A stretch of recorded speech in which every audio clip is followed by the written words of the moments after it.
વાવથરા જિલ્લામાં વરસાદ બાદ ખેડૂતોની મુશ્કેલીઓ યથાવત છે। થરા તાલુકાના ભડોદર ગામની સીમમાં 200થી વધુ એકર ખેતીની જમીન પાણીમાં ગરકાવ થઈ છે।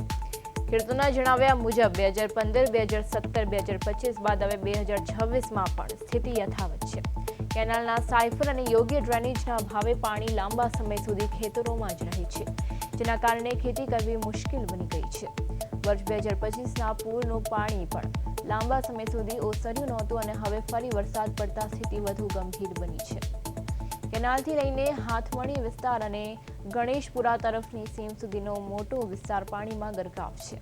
ખેડૂતોનું કહેવું છે કે સરકાર પાસેથી અમને વળતર નથી જોઈતું।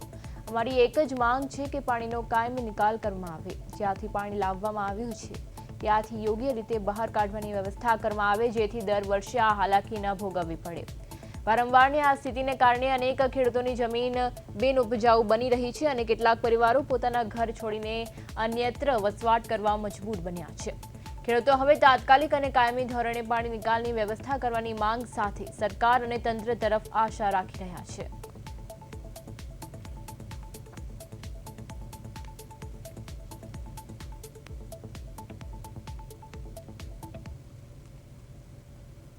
અમારે પાણીની વ્યવસ્થાની તકલીફ વધારે છે।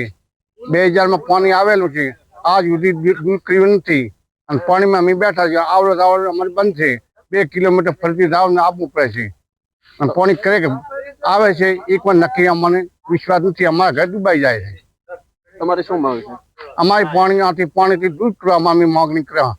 हमारे वडोदर गांव में 2015 થી કરીને 2017, 2025 થી આ 2026 ના આ 4 સાલથી હરખું પાણી ભરાય છે। અને સરકાર પાસે એક જ વિનંતી છે, અમારે આનું પાણી નિકાલ કરે ને 200 થી 300 એકરમાં પાણી પડ્યું છે અને બીજું ઉનાળે અમને હોય છે તે હરખું પડ્યું હોય છે ને આ કેનાલનો સેટ કેનાલથી કરીને આ 3 ફૂટ કાઢ્યા છે, એનું ખૂબ નુકસાન છે અને આ સાયફરથી કરીને હમું તળાવ છે, તળાવમાં જઈને છોડી દીધું છે પાણી આગળ જઈને। નર્મદા કેનાલનો પાણીનો મુખ્ય જે પ્રશ્ન છે એ એના માટે અત્યાર સુધીમાં કોઈ હજી પાણીનો નિકાલ કર્યો નથી। કારણ કે 2015માં પૂર હતું, 2017માં પૂર હતું, પણ પૂરનું પાણી અહીંયા ભરાયેલું પડ્યું રહે છે। એનું એક કારણ છે મુખ્ય સાયફનનું પાણી અહીંયા લાવીને છોડી દીધું છે। અહીંથી આગળ પાણી જવાનો કોઈ નિકાલ કરેલો નથી, એટલે એનો નિકાલ કરવા માટે કરીને અમારી માંગ છે કે ભાઈ આનો નિકાલ કોઈ ગમે એ રીતે કરો।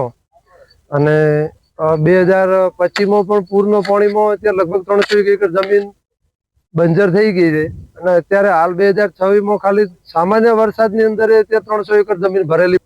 2015-17 થી અમારા વિસ્તારમાં પૂરના લીધે જમીન અત્યારે લગભગ 300 એકરથી વધારે ડેમેજ પડી છે અને આનો યોગ્ય નિકાલ હજી સુધી સરકારે કંઈ કરેલ નથી।